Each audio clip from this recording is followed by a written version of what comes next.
Good morning, it's Trev.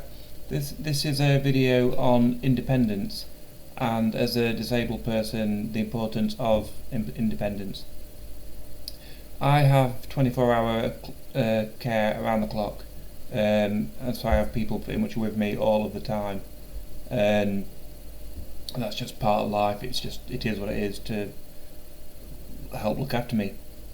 So one of my biggest goals has always been to maintain an independent lifestyle and to be as independent as I can be.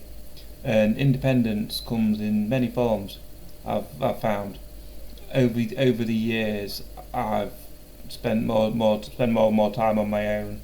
I've got my house set up by the Amazon Echo, so I can do all the household gadgets, and I can operate devices by myself, which is fantastic. This has meant I can have time on my own in a safe environment. One thing that actually came up yesterday was the goal I achieved a few years ago of being able to reach the goal of actually being able to sail independently on my own, which was a huge hurdle and a massive milestone for me, and it was a fantastic achievement to be able to reach that goal.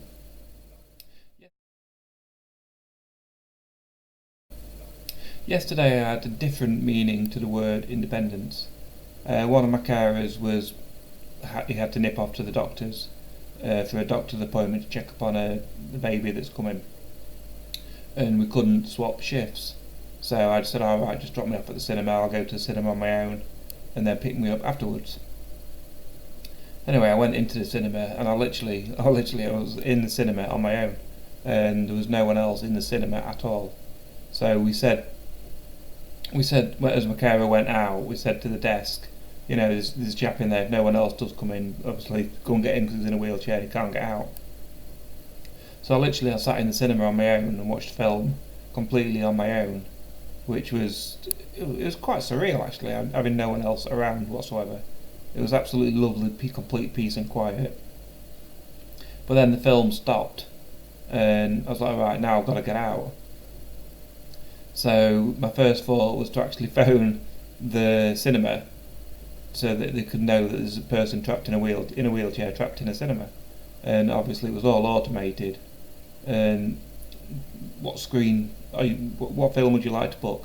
Would you like to book this? Would you like to know what films are on? And it turns out there's not an option for wheelchair user stuck in cinema. So I did phone my carer, but he didn't actually respond. After about 5-10 minutes, he did actually turn up and got me out. So although it's only a minor thing, having